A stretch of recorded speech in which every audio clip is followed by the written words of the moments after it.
ಸಿದ್ದರಾಮಯ್ಯ ಹಾಗೂ ಡಿ.ಕೆ. ಶಿವಕುಮಾರ್ ಅವರ ನೇತೃತ್ವದಲ್ಲಿ ರಾಜ್ಯ ಸರ್ಕಾರಕ್ಕೆ 2.5 ವರ್ಷ ತುಂಬಿದ್ರೂ ಕೂಡ ಗ್ಯಾರಂಟಿಗಳ ಗೊಂದಲ ಕಡಿಮೆ ಆಗ್ತಾ ಇಲ್ಲ.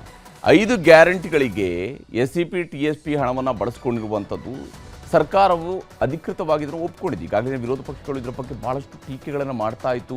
ಎಸ್ಸಿಪಿ ಟಿಎಸ್ಪಿ ಹಣವನ್ನು ಇವರು ಗ್ಯಾರಂಟಿಗೆ ಬಳಕೆ ಮಾಡ್ಕೊಳ್ತಿದ್ದಾರೆ ಅಂತೇಳಿ. ಆದರೆ ಇವತ್ತು ಅದಕ್ಕೆ ಸಂಬಂಧಪಟ್ಟಂತಹ ಅಧಿಕೃತ ಉತ್ತರವನ್ನು ರಾಜ್ಯ ಸರ್ಕಾರವೇ ಕೊಟ್ಟಿದೆ. ಸರಿಸುಮಾರು 37,000 ಕೋಟಿ ರೂಪಾಯಿಗಳನ್ನು ಇದಕ್ಕಾಗಿ ಖರ್ಚು ಮಾಡ್ತಾ ಇರುವಂಥದ್ದು ಕೂಡ ಸರ್ಕಾರ ಒಪ್ಪಿಕೊಂಡಿದೆ. ಇದರ ಮಧ್ಯೆ ಫೆಬ್ರವರಿ ಮತ್ತು ಮಾರ್ಚ್ನಲ್ಲಿ ಗೃಹಲಕ್ಷ್ಮಿಯರಿಗೆ ಹಣ ಕೊಟ್ಟಿಲ್ಲ ಅನ್ನುವಂಥದ್ದು ಅಧಿವೇಶನದಲ್ಲಿ ಪ್ರತಿಪಕ್ಷಗಳು ಸರ್ಕಾರದ ಮುಂದೆ ದಾಖಲೆಗಳನ್ನು ಮುಂದಿಟ್ಟು ಸಾಬೀತುಪಡಿಸೋದಕ್ಕೆ ಮುಂದಾಗಿದೆ. ಈ ಯೋಜನೆ ಶುರು ಆಯಿತು. ಇಲ್ಲಿಯವರೆಗೆ ಸುಮಾರು 54,000 ಕೋಟಿ ರೂಪಾಯಿಯನ್ನು ಗೃಹಲಕ್ಷ್ಮಿ ಯೋಜನೆಗೆ ನಾವು ಮಂತ್ರಿ ಈ ತರ ಸದನಕ್ಕೆ ತಪ್ಪುಗಳು ಹೇಳಿದ್ರೆ ಸದನದಲ್ಲಿರೋ ನೀವೆಲ್ಲರೂ ಹೇಳೋದನ್ನ ನಾವು ಯಾವ ಗ್ಯಾರಂಟಿ ಅಂತ ನಂಬೇಕು ನಾವು? ಕರ್ನಾಟಕದ ಜನತೆಗೆ 5 ಗ್ಯಾರಂಟಿಗಳನ್ನ ಕೊಟ್ಟು ರಾಜ್ಯದಲ್ಲಿ ಕಾಂಗ್ರೆಸ್ ಅಧಿಕಾರಕ್ಕೆ ಬಂತು. ಆದರೆ ಗ್ಯಾರಂಟಿಗಳಿಗೆ ಸರಕಾರ ಹಣ ಒದಗಿಸಲು ಸಿಕ್ಕಾಪಟ್ಟೆ ಸಾಲ ಮಾಡಿದೆ. ಅಭಿವೃದ್ಧಿ ಕೆಲಸಗಳು ಆಗ್ತಿಲ್ಲ ಅಂತ ಬಿಜೆಪಿಯವರು ಆರೋಪ ಮಾಡ್ತಿದ್ರು. ಅದರಲ್ಲೂ ಗೃಹಲಕ್ಷ್ಮಿ ಯೋಜನೆಯಡಿ ಫಲಾನುಭವಿಗಳಿಗೆ ಹಣ ಸರಿಯಾಗಿ ಸಿಗ್ತಿಲ್ಲ, ಸರಕಾರದ ಬೊಕ್ಕಸ ಖಾಲಿ ಖಾಲಿ ಅಂತಾನು ಪ್ರತಿಪಕ್ಷಗಳು ಆರೋಪ ಮಾಡ್ತಾನೇ ಇವೆ. ಇವತ್ತು ಪ್ರತಿಪಕ್ಷದವರು ಗೃಹಲಕ್ಷ್ಮಿ ಯೋಜನೆಯಡಿ ಮಹಿಳೆಯರಿಗೆ ಹಣ ಕೊಟ್ಟಿಲ್ಲ ಅನ್ನೋದನ್ನ ವಿಧಾನಸಭೆ ಅಧಿವೇಶನದಲ್ಲಿ ಸಾಕ್ಷಿಯನ್ನೂಗಿಟ್ರು. ಫೆಬ್ರವರಿ ಮಾರ್ಚ್ ತಿಂಗಳಲ್ಲಿ ಸಾವಿರಾರು ಮಹಿಳೆಯರಿಗೆ ಗೃಹಲಕ್ಷ್ಮಿ ಯೋಜನೆಯಡಿ ಹಣ ಕೊಟ್ಟಿದ್ದೀವಿ ಅಂತ ಒಂದು ಲೆಕ್ಕ. ಆಮೇಲೆ ಫೆಬ್ರವರಿ ಮಾರ್ಚ್ನಲ್ಲಿ ಹಣ ಕೊಟ್ಟಿಲ್ಲ ಅಂತಾನು ಸಚಿವರೇ ಸದನಕ್ಕೆ ಸುಳ್ಳು ಹೇಳಿದ್ದಾರೆ ಅಂತ ವಿಪಕ್ಷ ನಾಯಕ ಆರ್ ಅಶೋಕ್ ಸರ್ಕಾರವನ್ನ ತರಾಟೆಗೆ ತಗೊಂಡ್ರು. ಶ್ರೀಮತಿ ಲಕ್ಷ್ಮೀ ಹೆಬ್ಬಾಳ್ಕರ್, ಮಾನ್ಯ ಅಧ್ಯಕ್ಷರೇ, ಈ ಸಾಲಿನಲ್ಲಿ ಆಗಸ್ಟ್ ಮಾಹೆಯವರೆಗೂ ಕ್ಲಿಯರ್ ಮಾಡಿದ್ದೇವೆ ಎಂದು ಹೇಳುತ್ತಿದ್ದೇನೆ. ತಾವು ಫೆಬ್ರವರಿ ಮತ್ತು ಮಾರ್ಚ್ ಎಂದು ಹೇಳುತ್ತಿದ್ದೀರಿ. ಮಾನ್ಯ ಸದಸ್ಯರೇ, ನಾನು ಹೇಳುವುದನ್ನು ಸ್ವಲ್ಪ ಅರ್ಥ ಮಾಡ್ಕೊಳ್ಳಿ. ಅಂದರೆ ನಿಮಗೆ ಜ್ಞಾನ ಸ್ವಲ್ಪ ಕಡಿಮೆ, ನೀವು ಸ್ವಲ್ಪ ಅರ್ಥ ಮಾಡ್ಕೊಳ್ಳಿ. ನಾನು ಕೊಟ್ಟಿದ್ದೀನಿ. ನಾವೇನಾದ್ರು ಕಾನೂನು ತಪ್ಪು ಹೇಳಿದ್ರೆ 100 ಚುಚ್ಚಾಕ್ತೀರ ನೀವು. ಈ ಸೂಜಿಯಲ್ಲಿ ಚುಚ್ತಾರಲ್ಲ, ಈ ಜಾಲಿ ಮುಳ್ಳಲ್ಲಿ ಹಂಗೆ ಚುಚ್ಚಾಕ್ಬಿಡ್ತೀರ ನಮಗೆ. ಇವಾಗ ಮಂತ್ರಿ ಈ ಥರ ಸದನಕ್ಕೆ ತಪ್ಪುಗಳು ಹೇಳಿದ್ರೆ ಸದನದಲ್ಲಿರೋ ನೀವೆಲ್ಲರೂ ಹೇಳೋದನ್ನ ನಾವು ಯಾವ ಗ್ಯಾರಂಟಿ ಅಂತ ನಂಬೇಕು ನಾವು? ಆರ್ ಅಶೋಕ್ ಗೃಹಲಕ್ಷ್ಮಿ ಗ್ಯಾರಂಟಿಯಲ್ಲಿ ಆಗಿರುವ ಎಡವಟ್ಟನ್ನ ಸದನದಲ್ಲಿ ದಾಖಲೆ ಸಮೇತ ಪ್ರಸ್ತಾಪಿಸಿದ್ರು. ಆದರೆ ಉತ್ತರ ಕೊಡಬೇಕಾದ ಮಹಿಳಾ ಮತ್ತು ಮಕ್ಕಳ ಕಲ್ಯಾಣ ಸಚಿವೆ ಲಕ್ಷ್ಮೀ ಹೆಬ್ಬಾಳ್ಕರ್ ವಿಧಾನಸಭೆ ಕಲಾಪಕ್ಕೆ ಬಂದಿರಲಿಲ್ಲ.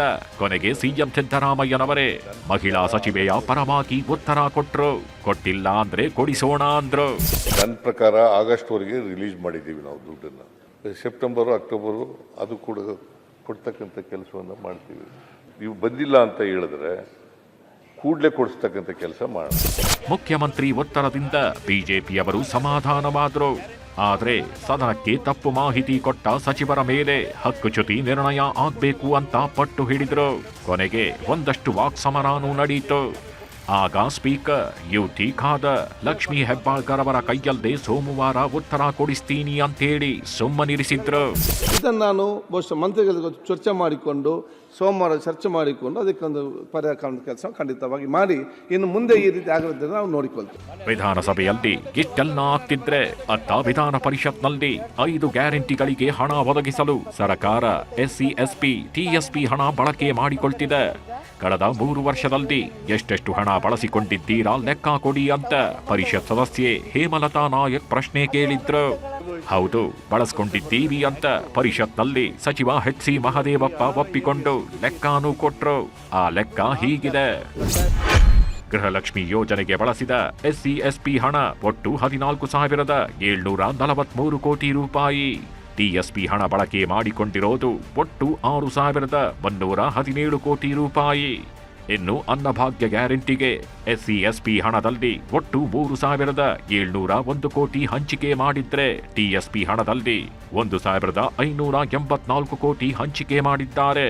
ಹಾಗೆ ಗೃಹ ಜ್ಯೋತಿಗೆ ಎಸ್ಸಿ ಎಸ್ಪಿ ಹಣದಿಂದ 4,562 ಕೋಟಿ, ಟಿಎಸ್ಪಿ ಹಣದಿಂದ 2,076 ಕೋಟಿ ರೂಪಾಯಿ ಹಂಚಿಕೆ ಮಾಡಿದ್ದಾರೆ.